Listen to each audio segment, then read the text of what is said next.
नमस्कार, आप देख रहे हैं प्रॉपर्टी प्लस और प्रॉपर्टी प्लस के इस खास एपिसोड में, इस मेगा एपिसोड में पार्ट 2 सुपर टेक केस का चल रहा है। हमारे साथ तमाम मेहमान जुड़े हुए हैं। हमारे साथ गौतम चटर्जी जो कि फाउंडर महाराष्ट्र रेरा हैं, वो जुड़े हुए हैं। हमारे साथ राजन बंदेलकर जी जुड़े हुए हैं जो कि प्रेसिडेंट हैं नरेटको के। हमारे साथ R K. Arora, chairman Supertech group, और गुलाम जिया हमारे साथ जुड़े हुए हैं, ED Knight Frank India.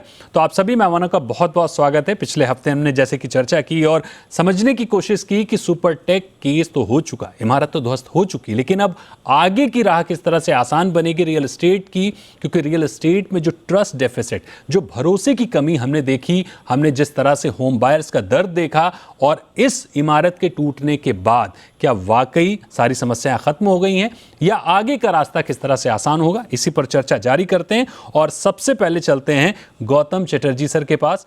Gautam sir, आपसे मेरा सवाल ये होगा कि रेरा ने बीते कुछ साल में बहुत ही शानदार काम किया, इसमें कोई दो राय नहीं है। हमने तमाम शानदार फैसले देखे हैं, लेकिन अभी भी एक जो प्रश्न से पहले एक जो गुलाम जिया ने जो बात कही उसको थोड़ा सा मैं ऐड करना चाहूँगा, अगर आपकी इजाज़त हो। बिल्कुल सर, आप ऐड कर सकते हैं।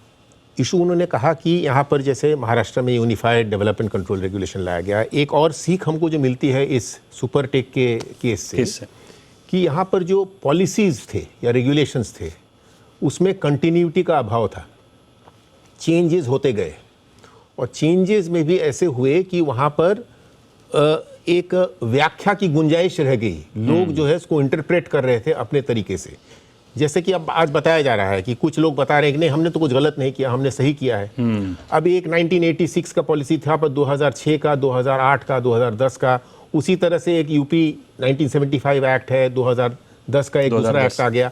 अब इतने सारे एक्ट्स आए, परचेसेबल एफएसआई तो उसमें आया ही, लेकिन जब भी आप इस तरह से कुछ पॉलिसी या कुछ लाते हैं, एक चीज़ जो है जो यूजुअली मिस आउट हो जाता है अप्रोप्रिएट गवर्नमेंट से, मतलब स्टेट गवर्नमेंट या जो प्लानिंग अथॉरिटी या नॉर्दर्न अथॉरिटी या जो डेवलपमेंट अथॉरिटी हो, कि ट्रांजिशन जब होगा, एक पुराना एक पॉलिसी चल रहा है और नया पॉलिसी हम ले आए, उस ट्रांजिशन में पूर्ण क्लैरिटी होना आवश्यक है।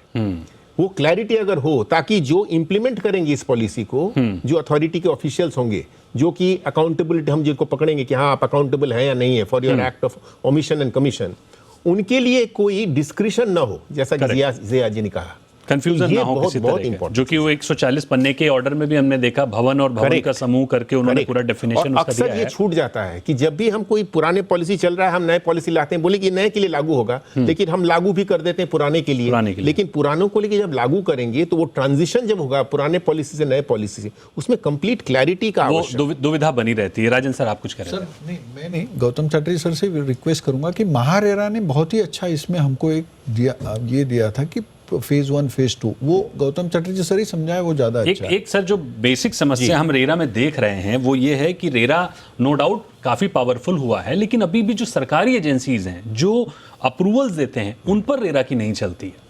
नहीं, वो तो खैर एक्ट में भी ये गृहीत नहीं था कि कॉम्पिटेंट अथॉरिटी के ऊपर रेरा जो है विल सिट इन जजमेंट।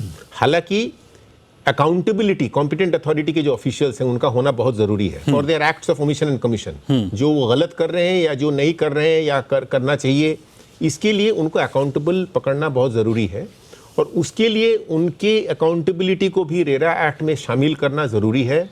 और ताकि जैसा हम बोल रहे हैं कि हर लोगों का जो एक्शन है वो ट्रांसपेरेंटली हम अवेलेबल कर रहे हैं पब्लिक अथॉरिटी में, पब्लिक डोमेन में, उसी तरह से जो अकाउंटेबल है, जो पॉलिसीज और रेगुलेशन को इंप्लीमेंट कर रहे हैं, वो उन्होंने सही ढंग से इंप्लीमेंट किया नहीं किया, वो इन्फॉर्मेशन भी जो है वो भी पब्लिक डोमेन में आना चाहिए, और उनको भी अकाउंटेबिलिटी जो है रेरा एक्ट के तहत लाना चाहिए, ये मेरा मानना है। गुलाम जिया सर, आपसे समझना चाहेंगे कि जो ट्रस्ट डेफिसिट हमने देखा है इस सुपरटेक के केस के बाद, उससे फॉरेन इन्वेस्टमेंट पे कितना इंपैक्ट पड़ता हुआ देख रहे हैं आप भारतीय रियल एस्टेट पे?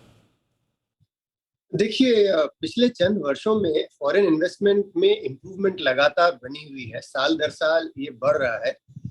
माना कि ये जो फैसला आया है इससे हमारी छवि पर एक सवालिया निशान खड़ा हो सकता है, लेकिन मैं ये मानता हूँ कि ये जो फॉरेन इन्वेस्टर्स हैं, इनके ड्यू डिलिजेंस के प्रोसेस, इनका माहौल को समझने की कैपेसिटी काफी बेहतर है।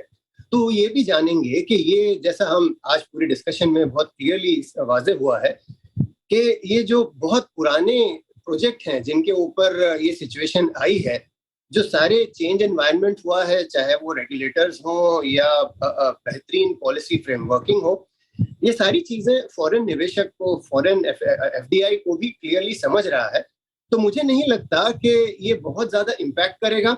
माना कि लोग सवाल जरूर खड़ा करेंगे, लेकिन उससे सिर्फ उनके ड्यू डिलिजेंस पर, उनके प्रोजेक्ट को समझने की क्षमता में थोड़ी सी इंप्रूवमेंट और आएगी। लेकिन जहां तक मुझे दिखता है, इससे फॉरेन इन्वेस्टमेंट में या निवेश के इंडिया पहुंचने में कोई आपत्ति नहीं दिखाई देती। बिल्कुल, भारत में विदेशी निवेश को लेकर कोई समस्या नहीं दिखेगी। आर के अरोरा सर, मेरा अगला सवाल ये होगा कि ये जो आप ये ट्विन टावर की जो जगह है, उस जगह पर आगे की क्या प्लानिंग है आपकी?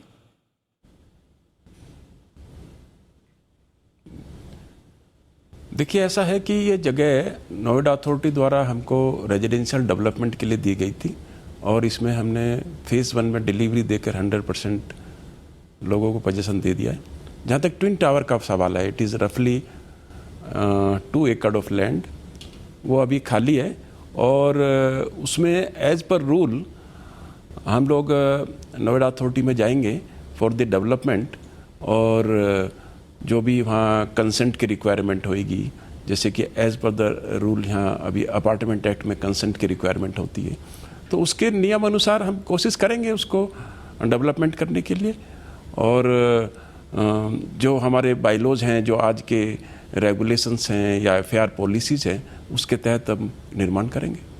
एक और सवाल सर मेरा इसी के साथ में कि ये जो इमारत ध्वस्त तो हो गई, लेकिन क्या आपको लगता है कहीं पर भी कि इसे रोका जा सकता था, इसे किसी तरह से ध्वस्त होने से बचाया जा सकता था आपके स्तर पर?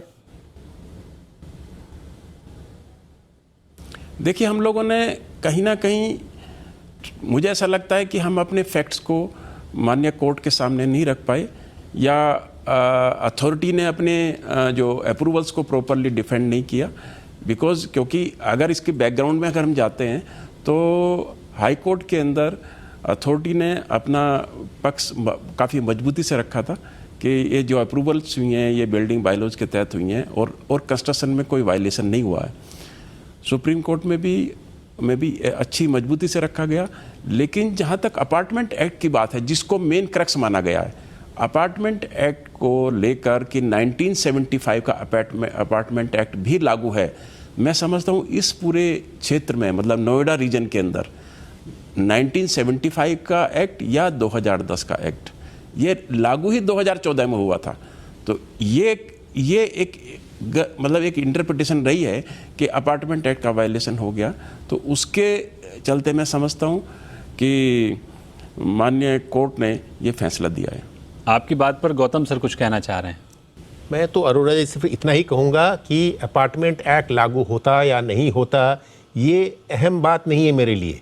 अगर आप हर होम बायर को होम ओनर समझते और उनका जो है, जिसको हम कहते हैं कस्टमर सेंट्रिसिटी, एक ग्राहक केंद्रित दृष्टिकोण अगर आप रखते और आगे चल के भी ये जो आप करेंगे वहाँ पर कैसे उसको यूटिलाइज करें, हर आदमी को अगर समझें। एक बात समझ के चलिए कि यहाँ पर होम बाइंग का जो कॉन्सेप्ट है, उसमें आदमी अपनी ज़िंदगी की पूरी कमाई लगाता है और ये उसको मालूम नहीं उस वक्त कि प्रोडक्ट उसको कब मिलेगा और कैसा मिलेगा। और वो घर जो खरीदता है, वो कोई एक टीवी खरीदने के लायक नहीं कि घर के अंदर रहेगा। वो घर खरीदता है, उस घर के साथ घर के आजू बाजू का जो एम्यूनिटीज सारा चीज़ है, उस पर भी जो है उसका वो पैसा लगा रहता है। तो इसका वो एक अधिकार बनता है कि उस जगह को उसने जो खरीदा था एक समझ के कि मुझे ये घर मिलेगा और ये एम्यूनिटीज मिलेंगे, उसमें कोई भी बदल अगर हो रहा है तो मुझे, अगर आप उसमें डिसीजन मेकिंग में शामिल नहीं करते हैं तो मैं समझता हूँ कहीं ना कहीं आप गलत कर रहे हैं। और ये अगर आप जहन में रख लें कि उसको हम साथ में लेके चलेंगे और उसको हम सामने रखेंगे, कस्टमर फर्स्ट, तो ये चीज़ें जो है इसको संभाला जा सकता था। यानी आपका कहना है कि होम ओनर को अगर हम साथ लेके चलते तो शायद शुरू में अगर चलते, तस्वीर अलग। आज की बात हम नहीं करेंगे, सुप्रीम कोर्ट में जाने के बाद। नहीं, ये 2009-10 से जब लोग कोशिश कर रहे थे इंफॉर्मेशन लेने के लिए, उनको आरटीआई करना पड़ रहा था, उनको ना डेवलपर से इंफॉर्मेशन मिल रही थी ना नोएडा अथॉरिटी से। क्यों ऐसा होगा भाई?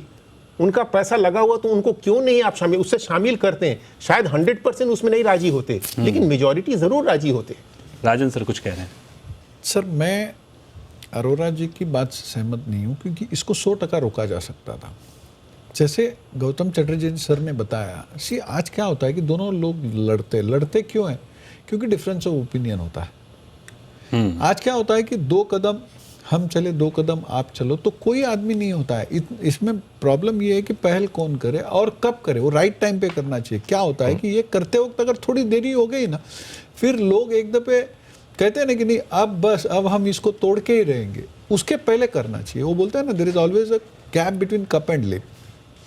तो मेरी हाथ जोड़ के सारे RW और सारे होम बायर्स को विनती है कि आप एक चीज़ डेवलपर को अलग मत समझो, और डेवलपर ने भी, जैसे गौतम चटर्जी सर ने समझाया कि होम बायर को होम ओनर, मैं तो एक स्टेप फर्दर जाऊंगा कि कस्टमर इज किंग। ठीक है, आज अपने को दिक्कतें आती है, दिक्कतें अगर हमने ग्राहकों को बताए ना, तो ग्राहक भी क्या होता है कि ग्राहक भी समझता है, वो भी सोचता है कि अब बेचारा बिल्डर क्या करे।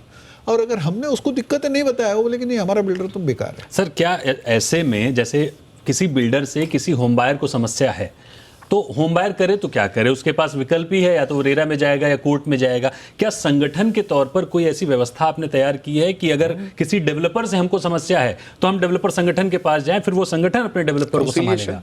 नहीं सर, क्या है कि डेवलपर की तो समस्या में तो हमारी एसोसिएशन है जो वो 100% हम सॉर्ट आउट करते हैं, लेकिन होम बायर और डेवलपर में हमने मतलब उसका भी श्रेय गौतम चटर्जी सर और नेरेडको, MCHI, क्रेडाई और मुंबई ग्राहक पंचायत, इन सभी को जाता है।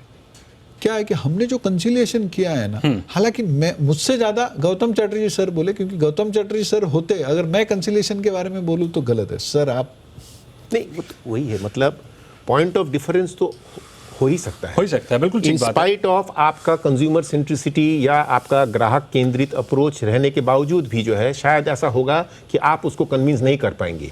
तो ये पॉइंट ऑफ डिफरेंस जब आपको एस्केलेट करना पड़े, तो वो जो है जुडिशरी में ही ले जाना पड़े या उसको जो है क्वासी जुडिशियल फोरम रेरा में ही जाना पड़े, उसके बजाय अगर हम उसको मीडिएशन कंसिलिएशन कर सकें, तो ये हमने जो एक्सपीरियंस हमारा गैदर किया हमने महारेरा में, तो इसमें 10 में से 8 केसेस जो है जब लोग बात करते थे और जब एक लेवल पे बात करते थे, तो हमने देखा कि उसमें प्रश्न छूट सकता है।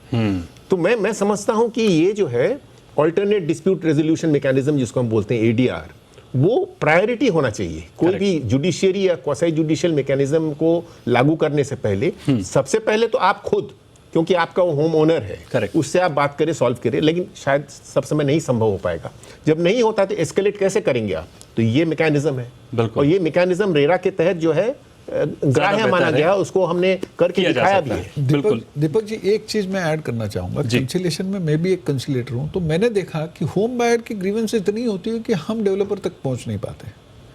तो मैं आपके माध्यम से कहना चाहता हूं कि आज जितना हो सके, आज अपने सिर्फ सेल्स रिप्रेजेंटेटिव नहीं, उससे ज़्यादा जितने लोग हो सकते, होम बायर को आप कॉन्फिडेंस में लो, आपके 98% प्रॉब्लम सॉर्ट आउट हो जाएंगे। डेवलपर अपने होम बायर को, लेकिन वही तो नहीं हो पाता है। वही तो सबसे बड़ी समस्या हम देखते हैं चारों तरफ। मतलब रेरा के बाद में हम चाहें कि ना चाहे वो होने लगे। क्या बदल क्या हुआ? यही बात है कि रेरा, जब ये अगर रेरा आज आने से, जब बता रहे 99.9% सही है कि इतनी सारी अच्छी चीजें उसमें है जी, उसको अगर ठीक तरह से इंप्लीमेंट किया जाए तो ऐसा जो है होना संभव ही नहीं है। पहले ही संभाला जा सकता है। गुलाम सर, मेरा आपसे सवाल होगा ये कि जो अभी हमने अरोरा सर से बात की, जो गौतम सर से, राजन सर से बात की, कि ये जो समस्या हुई तो हुई, आप पैन इंडिया नाइट रैंक के जरिए आप तो देश के दुनिया के कई देशों में काम करते हैं। ऐसे में इस तरह की जब समस्या आती है तो क्या उसे पहले से रोका जा सकता है? दूसरा, जो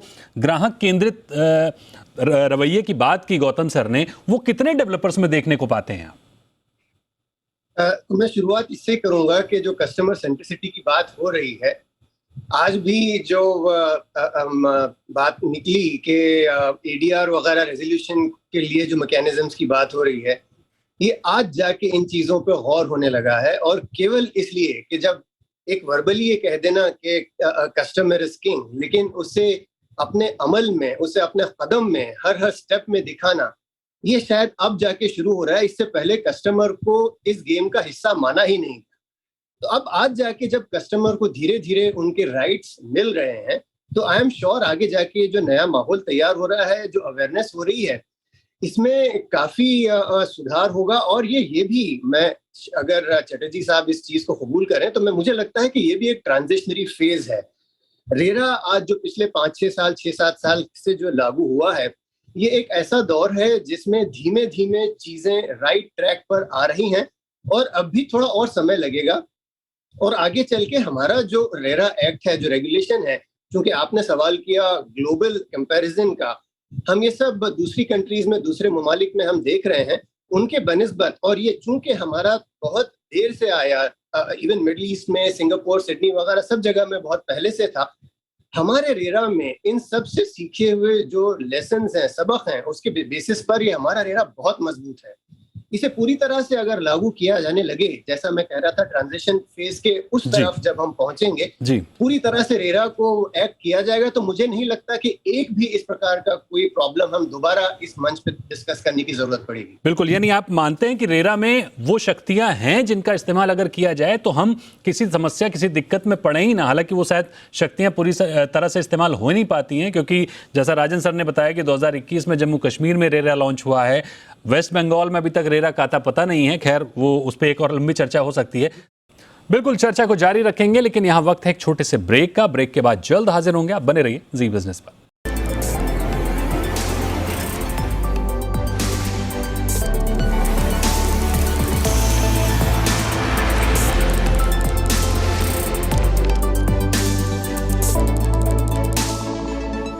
वेलकम बैक। आप देख रहे हैं प्रॉपर्टी प्लस, और प्रॉपर्टी प्लस में सुपर टेक पर यह महाचर्चा जारी है। हमारे साथ मेहमान लगातार बने हुए हैं। एक बार फिर से आर.के. अरोड़ा जी के पास चलते हैं।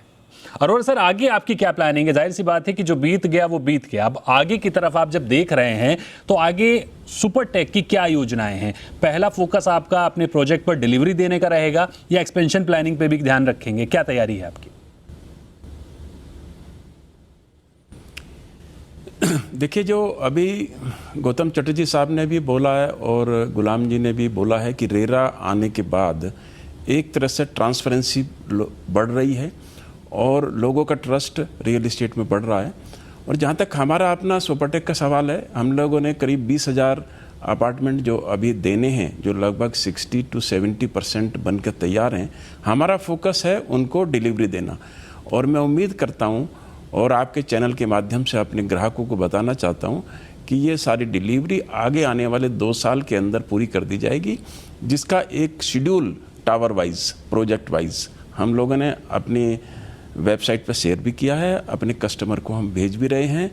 तो हमारा टारगेट है कि इसको पहले डिलीवरी देना और फिर आगे कोई फर्दर प्रोजेक्ट का नए प्रोजेक्ट को प्लानिंग करना। तो ये हम अब आपके चैनल के माध्यम से अपने सभी ग्राहकों को ये मतलब सुनिश्चित कर देना चाहते हैं कि हमारे किसी भी प्रोजेक्ट के ऊपर इस जजमेंट का या इस डिमोलिशन का कोई इम्पैक्ट नहीं पड़ेगा। एक और छोटा सवाल गौतम सर मैं आपसे लेना चाहूँगा कि जैसा कि अभी हमने बातचीत में भी जिक्र किया कि रेरा को और मजबूत होने की ज़रूरत है, लेकिन एक रेरा में जो एक सबसे बड़ी कमी हमें दिखती है कि बैंक की कोई जवाबदेही रेरा में नहीं होती है, जो कि थोड़ी देर पहले आपने बताया है कि आईबीसी में जैसे कमेटी ऑफ क्रेडिटर्स में होम बायर्स को लिया गया, वित्तीय संस्थानों को लिया गया। इस तरह से रेरा को और मजबूत करने के लिए क्या अभी उसमें इस तरह के कदम उठाने की ज़रूरत है? नहीं, सही बात। जब मतलब अगर कोई प्रोजेक्ट डेवलपर बना रहा है, उसमें लोगों से उन्होंने पैसा लिया है, जो घर उसने बेचे हैं, बाकी जो नहीं बेचे हैं उसके अगेंस्ट उन्होंने जो है फाइनेंशियल इंस्टीट्यूशन, बैंक से पैसा उठाया है, जिसके तहत उसने मॉर्गेज भी किया होगा अनसोल्ड फ्लैट्स को।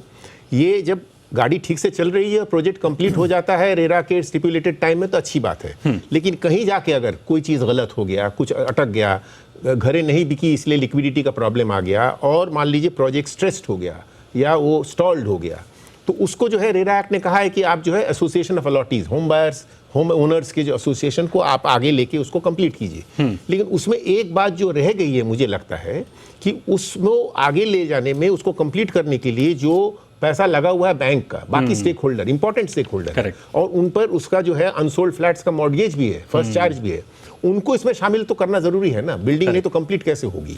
और यही चीज को जो है उस तरह से आप देखें, आईबीसी में जब शुरू में कहा गया कि नहीं फाइनेंशियल इंस्टीट्यूशन सिर्फ क्रेडिटर है, फिर home buyer, real estate sector के लिए होम बायर को भी उसमें शामिल किया गया, और दोनों मिलकर बैठ के डिसाइड करते हैं कमिटी ऑफ क्रेडिटर्स में कैसे प्रोजेक्ट को आगे लिया जाएगा। बिल्कुल, मैं समझता हूँ वही चीज़ यहाँ पे करना पड़ेगा।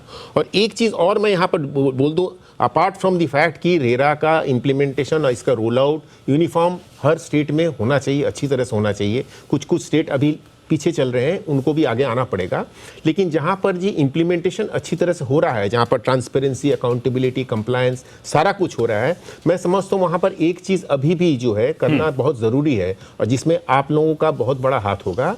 अभी भी कंज्यूमर अवेयरनेस उस लेवल तक नहीं है कि जब हम घर खरीदने जाते हैं तो कैसे हम इंफॉर्मेशन एसिमेट्री को दूर करें, इंफॉर्मेशन जो अवेलेबल पब्लिक डोमेन में उसको हम कैसे इस्तेमाल करें। सिर्फ रेरा रजिस्टर्ड प्रोजेक्ट होने से तो नहीं चलेगा, बाकी सब चीज़ों को देख के हम निर्णय लें, इन्फॉर्म्ड डिसीजन हम ले पाएं।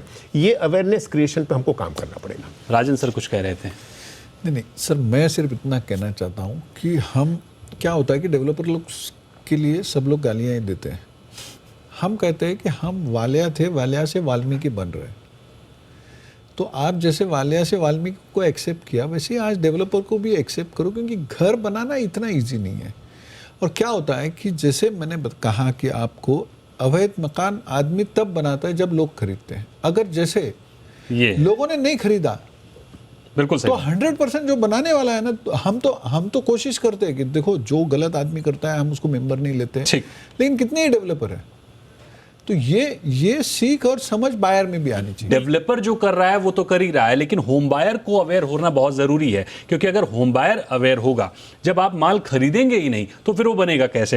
हालांकि ये काफी लंबी चर्चा हुई और इस पूरी चर्चा में हमने जो जानने समझने की कोशिश की, हमने इस चीज पर बात नहीं की कि क्या हुआ, कैसे हुआ, क्यों हुआ, क्योंकि उस पर आपने तमाम चर्चाएं देखी, आपने देखा भी कि क्या हुआ और उसका नतीजा हमारे सामने है। हम आगे की बात कर रहे हैं कि सिर्फ सुपरटेक के टूट जाने के बाद से रियल एस्टेट में जो विसंगतियां थी, जो समस्याएं थी, वो खत्म नहीं हो गई हैं। अभी भी एनसीआर समेत पूरे देश में तमाम समस्याएं हैं, तमाम मुश्किलें हैं जो बनी हुई हैं। क्या हर समस्या के लिए हमें सुप्रीम कोर्ट जाना होगा? ये बड़ा सवाल है। हमारे पास रेरा है, रेरा को मजबूत करने की जरूरत है ताकि सुप्रीम कोर्ट तक हमें जाने की जरूरत ही न पड़े और हमें न्याय मिल जाए वहीं पर। और न्याय तक भी जाने की जरूरत क्यों पड़े, अगर आप अच्छे से ड्यू डिलीजेंस करके एक अच्छा प्रोजेक्ट, अच्छे डेवलपर को चुनेंगे तो शायद उन समस्याओं में भी जाने की जरूरत नहीं पड़ेगी। हालांकि इस पूरी चर्चा में जिस तरह से हमने समझने की कोशिश की, अरोड़ा जी ने बताया कि अब उनका अभी पूरा फोकस जो रहेगा वो डिलीवरी देने पर रहेगा,